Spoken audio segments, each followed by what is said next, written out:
RMS Olympic was a transatlantic ocean liner, the lead ship of the White Star Line's trio of Olympic-class liners.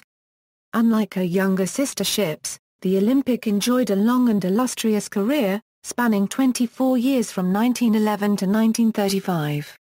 This included service as a troopship during World War I, which gained her the nickname Old Reliable. Olympic returned to civilian service after the war and served successfully as an ocean liner throughout the 1920s and into the first half of the 1930s, although increased competition, and the slump in trade during the Great Depression after 1930, made her operation increasingly unprofitable.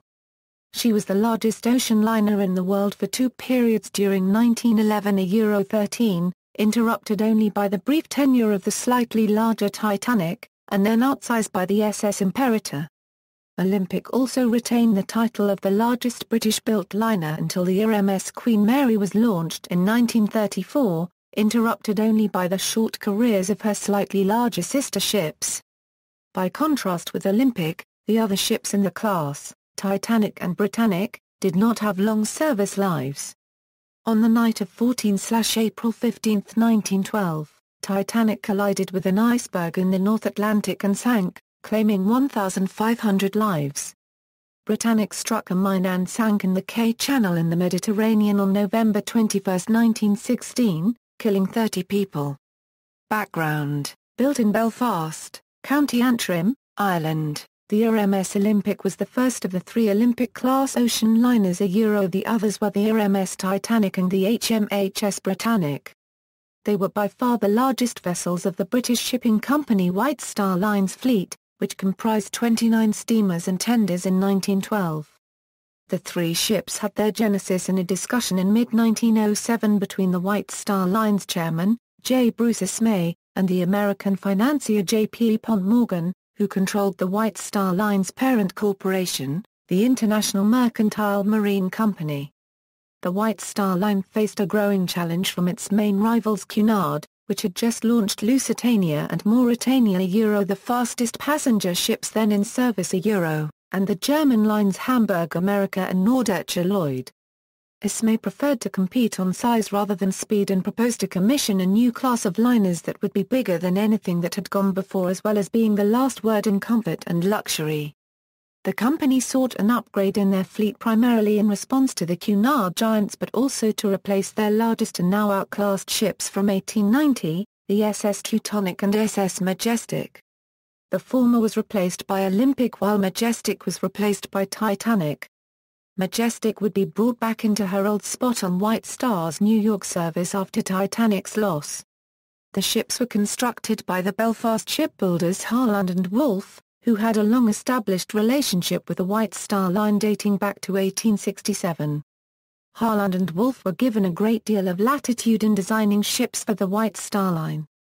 The usual approach was for the latter to sketch out a general concept which the former would take away and turn into a ship design. Cost considerations were relatively low on the agenda, and Harland and Wolff was authorized to spend what it needed on the ships, plus a 5% profit margin. In the case of the Olympic-class ships, a cost of £3 million for the first two ships was agreed, plus extras to contract, and the usual 5% fee.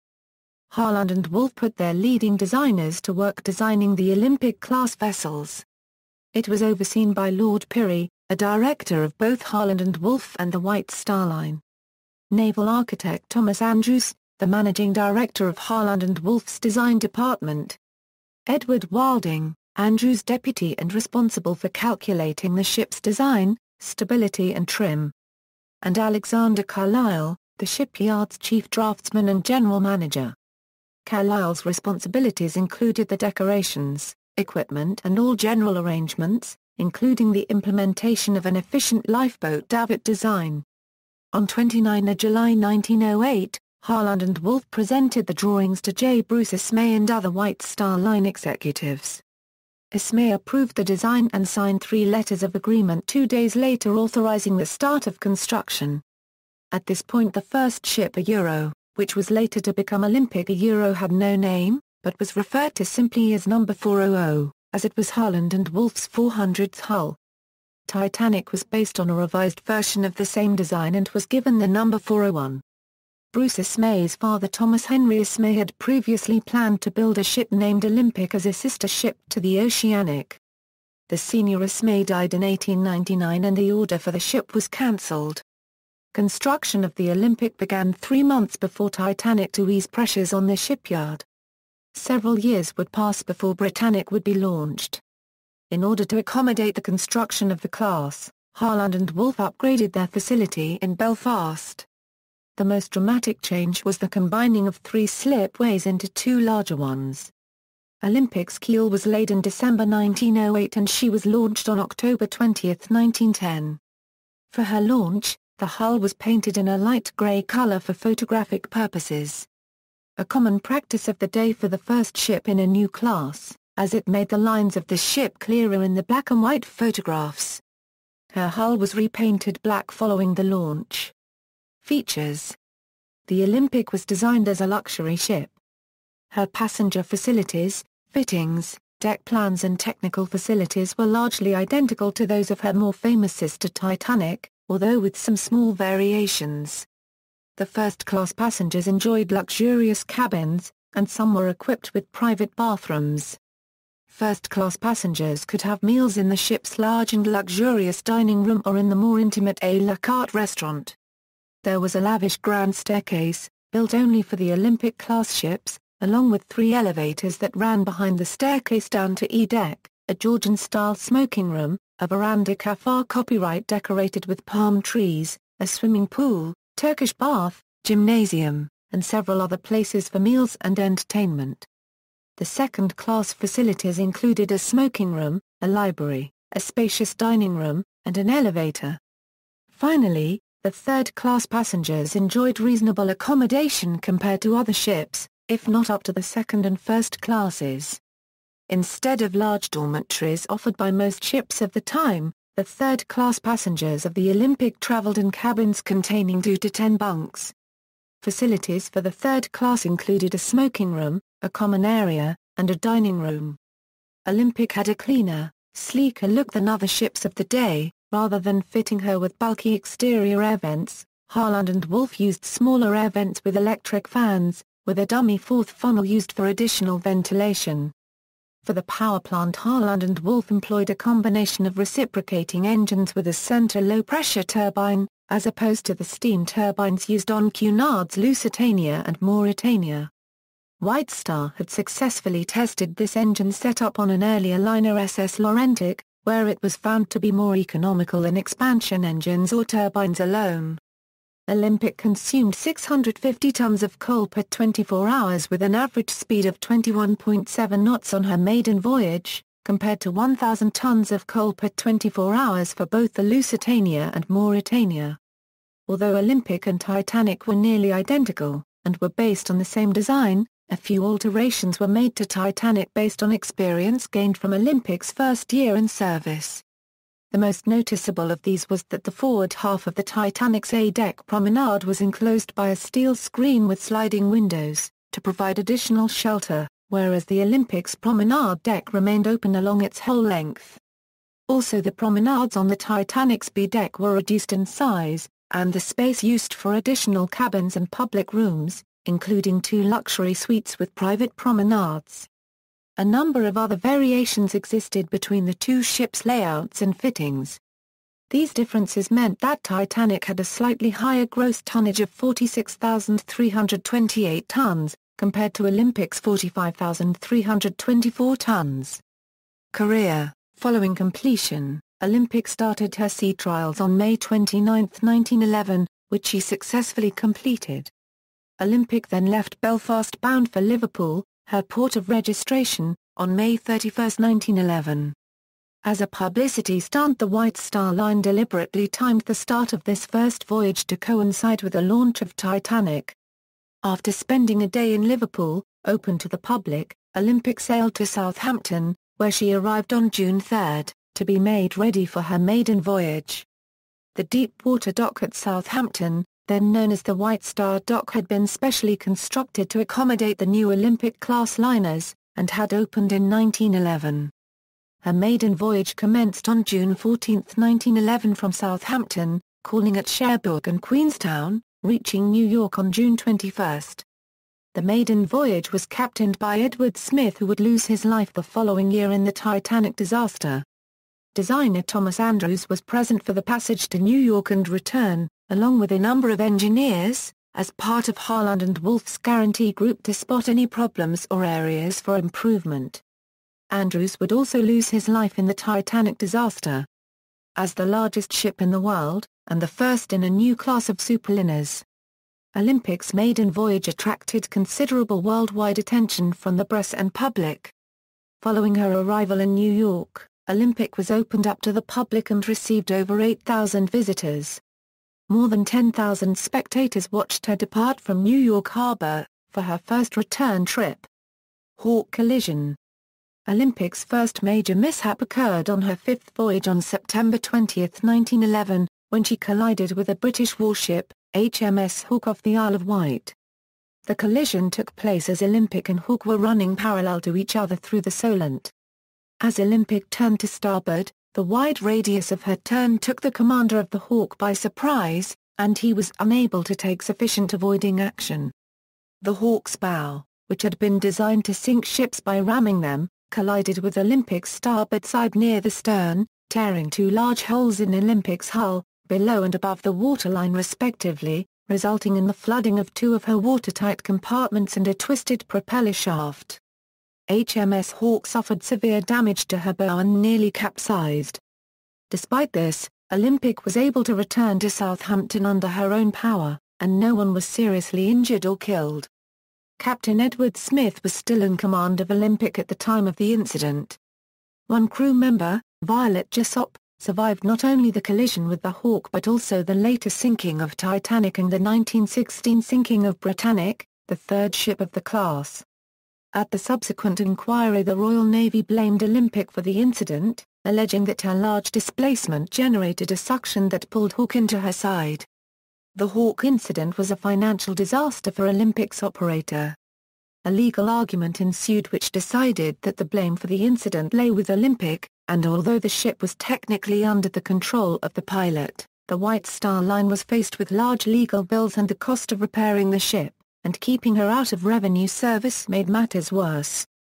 However, the fact that Olympic endured such a serious collision and stayed afloat, appeared to vindicate the design of the Olympic-class liners and reinforce their unsinkable reputation.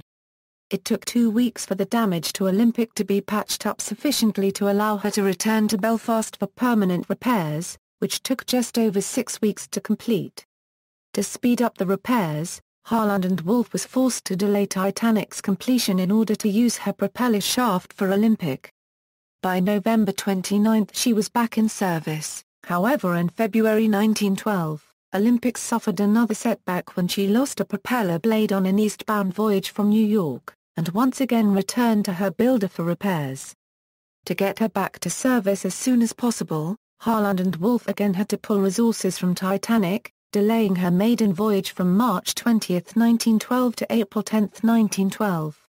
Titanic disaster.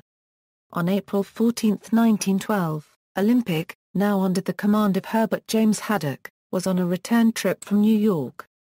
Wireless operator Ernest James Moore received the distress call from her sister Titanic, when she was approximately 500 nautical miles west by south of Titanic's location.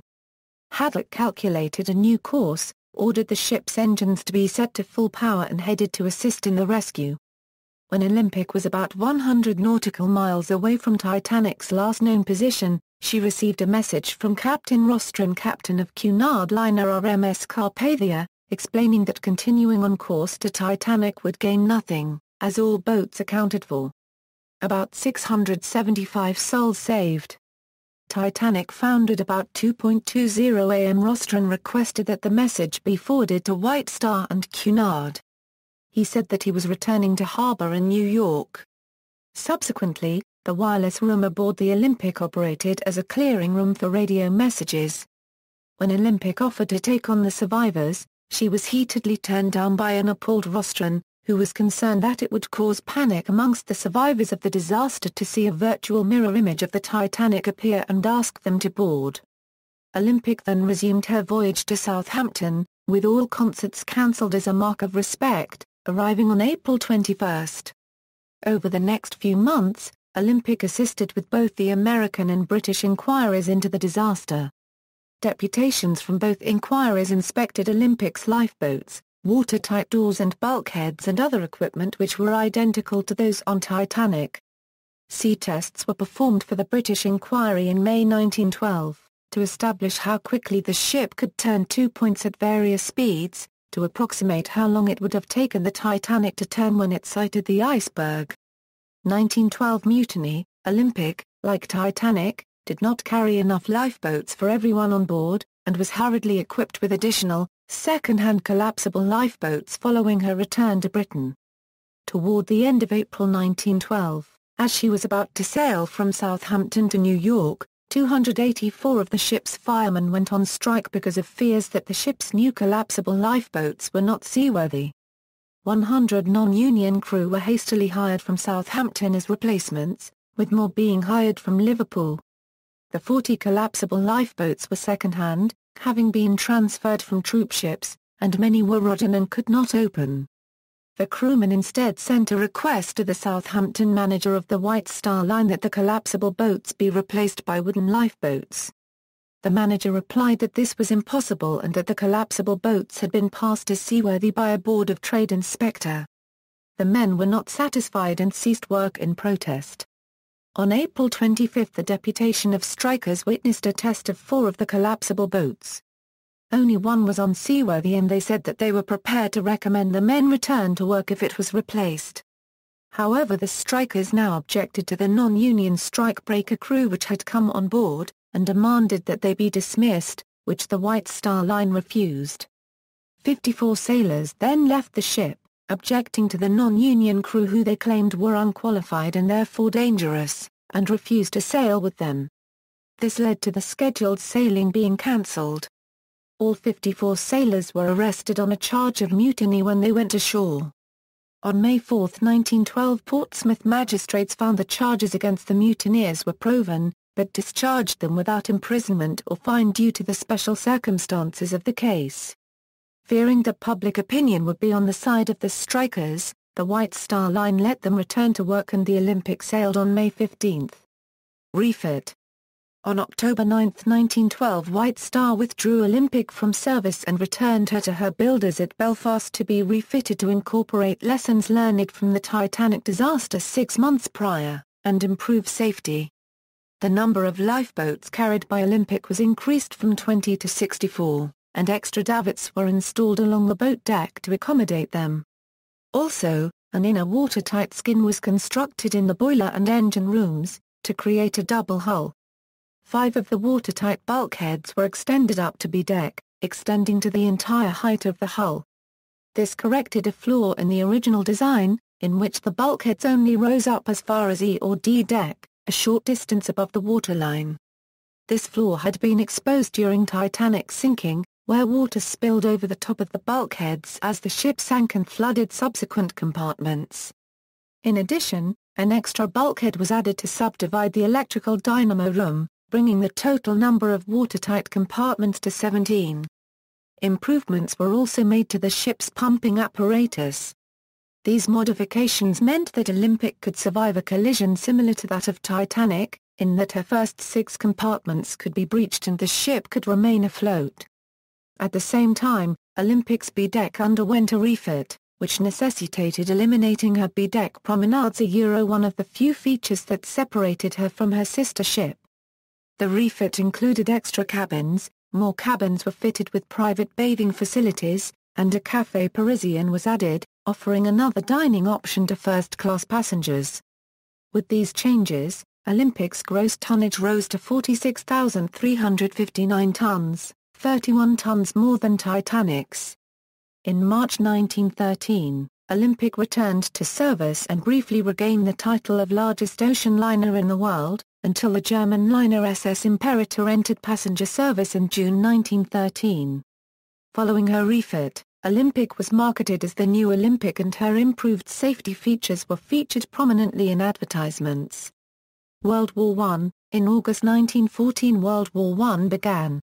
Olympic initially remained in commercial service under Captain Herbert James Haddock. As a wartime measure, Olympic was painted in a grey colour scheme, portholes were blocked, and lights on deck were turned off to make the ship less visible.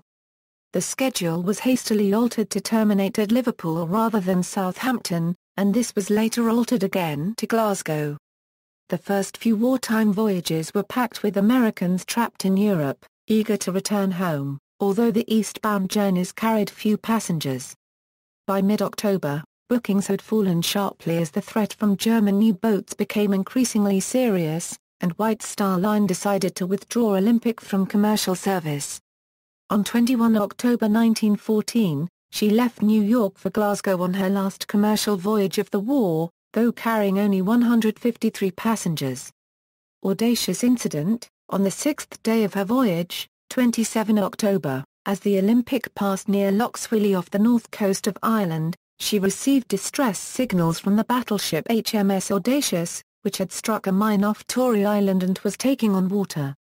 The Olympic took off 250 of the Audacious crew, then the destroyer HMS Fury managed to attach a tow cable between Audacious and Olympic and they headed west for Lough Swilly. However, the cable parted after the Audacious steering gear failed. A second attempt was made to tow the warship, but the cable became tangled in HMS Liverpool's propellers and was severed.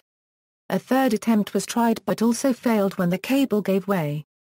By 1700 the Audacious quarterdeck was awash and it was decided to evacuate the remaining crew members to Olympic and Liverpool, and at 20:55 there was an explosion aboard the Audacious and she sank. Admiral Sir John Jellicoe, commander of the Home Fleet, was anxious to suppress the news of the sinking of Audacious, for fear of the demoralizing effect it could have on the British public, so ordered Olympic to be held in custody at Lough Swilly. No communications were permitted and passengers were not allowed to leave the ship. The only people departing her were the crew of the Audacious and Chief Surgeon John Beaumont, who was transferring to RMS Celtic. Steel tycoon Charles M. Schwab, who was travelling aboard the liner, sent word to Jellicoe that he had urgent business in London with the Admiralty, and Jellicoe agreed to release Schwab if he remained silent about the fate of Audacious. Finally, on 2 November, Olympic was allowed to go to Belfast where the passengers disembarked. Naval service: following Olympic's return to Britain, the White Star Line intended to lay her up in Belfast until the war was over, but in May 1915 she was requisitioned by the Admiralty, to be used as a troop transport, along with the Cunard liners Mauretania and Aquitania. The Admiralty had initially been reluctant to use large ocean liners as troop transports because of their vulnerability to enemy attack, however a shortage of ships gave them little choice. At the same time, Olympic's other sister ship Britannic, which had not yet been completed, was requisitioned as a hospital ship. In that role she would strike a mine and sink the following year. Stripped of her peacetime fittings, and armed with 12-pounders and 4.7-inch guns, Olympic was converted to a troopship, with the capacity to transport up to 6,000 troops. On September 24, 1915 the newly designated HMT 2810, now under the command of Bertram Fox Hayes, left Liverpool carrying 6,000 soldiers to Mudros, Greece for the Gallipoli campaign. On 1 October she sighted lifeboats from the French ship Provincia which had been sunk by a U-boat that morning off Cape Matapan and picked up 34 survivors. Hayes was heavily criticised for this action by the British Admiralty, who accused him of putting the ship in danger by stopping it in waters where enemy U-boats were active. The ship's speed was considered to be its best defence against U-boat attack, and such a large ship stopped would have made an unmissable target. However, the French Vice Admiral Louis d'Artigue du Fournet took a different view, and awarded Hayes with the Gold Medal of Honor. Olympic made several more trooping journeys to the Mediterranean until early 1916, when the Gallipoli campaign was abandoned. In 1916, considerations were made to use Olympic to transport troops to India via the Cape of Good Hope. However, on investigation it turned out she was unsuitable for this role, because her coal bunkers, which had been designed for transatlantic runs, lacked the capacity for such a long journey at a reasonable speed. Instead, from 1916 to 1917, Olympic was chartered by the Canadian government to transport troops from Halifax, Nova Scotia to Britain. In 1917 she gained 6-inch guns and was painted with a dazzle camouflage scheme to make it more difficult for observers to estimate her speed and heading. Her dazzle colors were brown, dark blue, light blue, and white. Her many visits to Halifax Harbour carrying Canadian troops safely overseas, and back home after the war, made her a favorite symbol in the city of Halifax. Noted group of 7 artist Arthur Lismer made several paintings of her in Halifax. A large dance hall, Olympic Gardens, was also named in her honor. After the United States declared war on Germany in 1917, Olympic also transported thousands of U.S. troops to Britain. In the early hours of May 12, 1918, while en route for France with U.S. troops under the command of Captain Hayes, Olympic sighted a surfaced U-boat 500 am ahead. Her gunners opened fire at once, and she turned to ram the submarine, which immediately crash-dived to 30 am and turned to a parallel course. Almost immediately afterwards Olympic struck the submarine just aft of her conning tower and her port propeller sliced through U-103's pressure hull. The crew of U-103 blew her ballast tanks, scuttled and abandoned the submarine. Olympic returned to Southampton with at least 2 hull plates dented and her prow twisted to one side, but not breached. Olympic did not stop to pick up survivors, but continued on to Cherbourg. The USS Davis sighted a distress flare and picked up 31 survivors from U-103. It was discovered that U-103 had been preparing to torpedo the Olympic when she was sighted, but the crew could not flood the 2 stern torpedo tubes. For this service, Captain Hayes was awarded the DSO. Some American soldiers on board paid for a plaque to be placed in one of Olympic's lounges to commemorate the event. It read, "This tablet presented by the 59th Regiment United States Infantry commemorates the sinking of the German submarine U-103 by the Olympic on May 12, 1918 in latitude 49 degrees 16 minutes north, longitude 4 degrees 51 minutes west on the voyage from New York to Southampton with American troops." During the war, Olympic is reported to have carried up to 201,000 troops and other personnel, burning 347,000 tons of coal and traveling about 184,000 miles. Her impressive World War I service earned her the nickname Old Reliable. Her captain was knighted in 1919 for valuable services in connection with the transport of troops. Post-war, in August 1919 Olympic returned to Belfast for restoration to civilian service. Her interior was modernized and her boilers were converted to burn oil rather than coal. Oil was cheaper than coal, it lowered the refueling time from days to hours, and allowed the engine room personnel to be reduced from 350 to 60 people. During the conversion work and dry docking, a dent with a crack at the center was discovered below her waterline, which was later concluded to have been caused by a torpedo that had failed to detonate. Olympic emerged from her refit with an increased tonnage of 46,439, allowing her to retain her claim to the title of largest British-built liner afloat, although the Cunard Line's Aquitania was slightly longer. In 1920 she returned to passenger service, on one voyage that year carrying 2,249 passengers. Olympic transported a record 38,000 passengers during 1921, which proved to be the peak year of her career. From 1922 she was joined for an express service by Majestic and Homeric, 2 former German liners which had been ceded to Britain as war reparations, operating successfully until the Great Depression reduced demand after 1930. During the 1920s, Olympic remained a popular and fashionable ship, and often attracted the rich and famous of the day. Charlie Chaplin, Mary Pickford and Douglas Fairbanks, and Prince Edward, then Prince of Wales, were among the celebrities that she carried. Prince Edward and Captain Howarth were filmed on the bridge of the Olympic for Pathy Copyright News.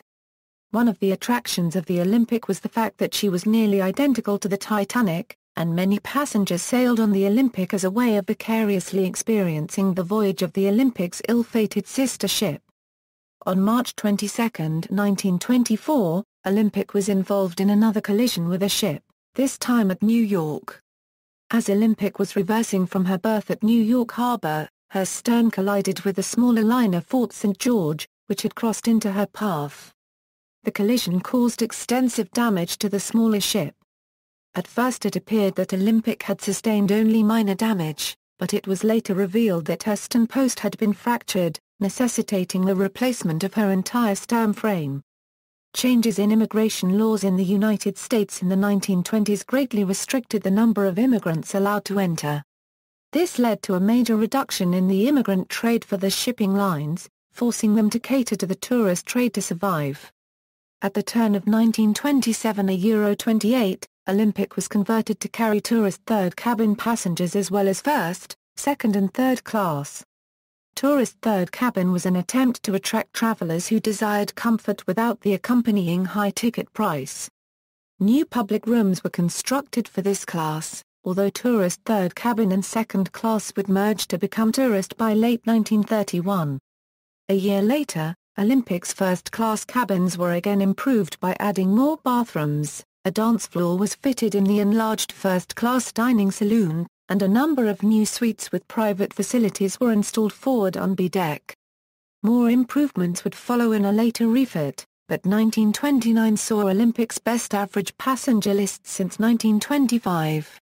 On November 18, 1929, as the Olympic was traveling westbound near to Titanic's last known position, the ship suddenly started to vibrate violently, and the vibrations continued for 2 minutes. It was later determined that this had been caused by the 1929 Grand Banks earthquake. Last years, the shipping trade was badly affected by the Great Depression.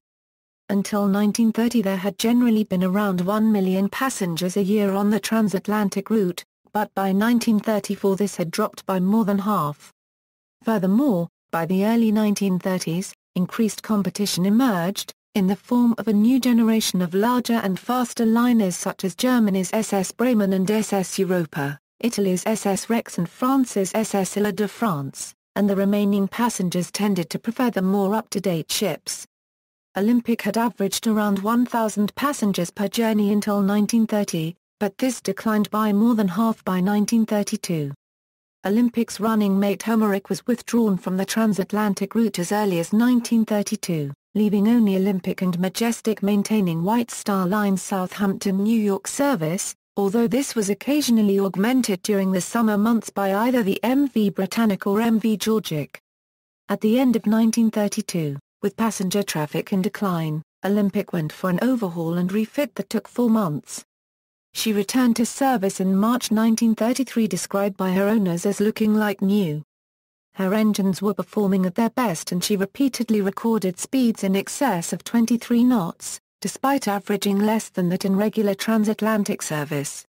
Passenger capacities were given as 618 first class, 447 tourist class and only 382 third class after the decline of the immigrant trade.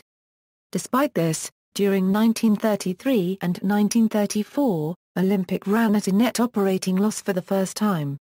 1933 was Olympic's worst year of business, a Euro carrying just over 9,000 passengers in total. Passenger numbers rose slightly in 1934, but many crossings still lost money. Lightship collision: in 1934, Olympic again struck a ship. The approaches to New York were marked by lightships and Olympic, like other liners, had been known to pass close by these vessels. On May 15, 1934, Olympic, inbound in heavy fog, was homing in on the radio beacon of Nantucket lightship LV-117. Now under the command of Captain John Binks, the ship failed to turn in time and sliced through the smaller vessel, which broke apart and sank. 4 of the lightship's crew went down with the vessel and 7 were rescued, of whom 3 died of their injuries a Euro. Thus there were 7 fatalities out of a crew of 11. The lightship's surviving crew and the Olympic's captain were interviewed soon after reaching shore. One crewman said it all happened so quickly that they didn't know how it happened. The captain was very sorry it happened but said the Olympic reacted very quickly, lowering boats to rescue the crew, which was confirmed by an injured crewman. Retirement. In 1934, the White Star Line merged with the Cunard Line at the instigation of the British government, to form Cunard White Star. This merger allowed funds to be granted for the completion of the future RMS Queen Mary and RMS Queen Elizabeth. When completed, These two new ships would handle Cunard White Star's transatlantic business, and so their fleet of older liners became redundant and were gradually retired. Olympic was withdrawn from the transatlantic service, and left New York for the last time on April 5, 1935, returning to Britain to be laid up. Her new owners considered using her for summer cruises for a short while, but this idea was abandoned and she was put up for sale. Among the potential buyers was a syndicate who proposed to turn her into a floating hotel off the south coast of France, but this came to nothing. After being laid up for 5 months alongside her former rival Mauretania, she was sold to Sir John Jervis, a Euro Member of Parliament, for £97,500, to be partially demolished at Jarrow to provide work for the depressed region. Her superstructure was demolished in 1936, and in 1937, Olympic's hull was towed to Inverclything to T.W. Ward's yard for final demolition. By the time of her retirement, Olympic had completed 257 round trips across the Atlantic, transporting 430,000 passengers on her commercial voyages, traveling 1.8 million miles. Olympic artifacts. The Olympic's fittings were auctioned off immediately before she was scrapped. Some of her fittings, namely those of the first-class lounge and part of the aft grand staircase, can be found in the White Swan Hotel, in Alnwick, Northumberland, England. The rest of her fittings found homes in scattered places throughout Great Britain.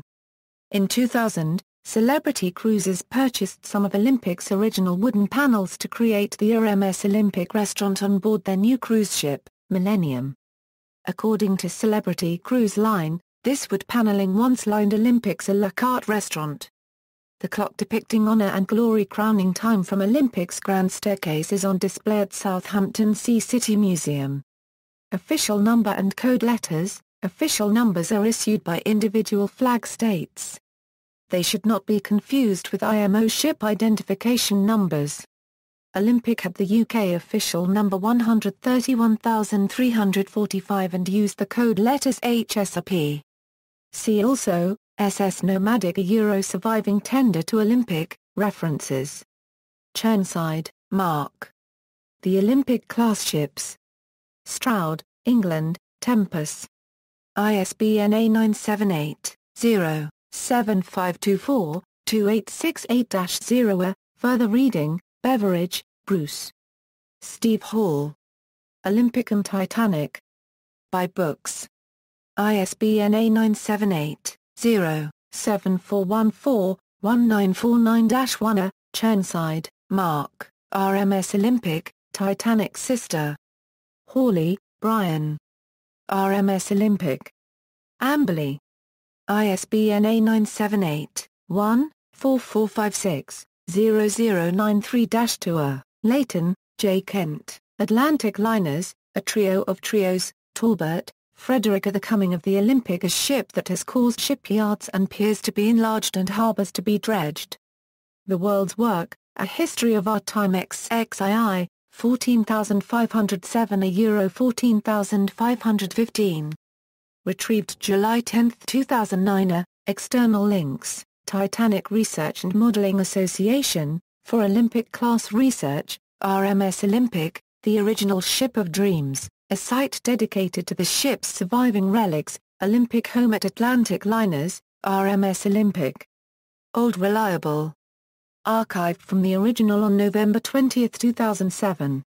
Retrieved April 17, 2012. Encyclopedia Titanica, RMS Olympic, Olympic on Titanic-Titanic.com, the RMS Olympic restaurant on the Celebrity Millennium.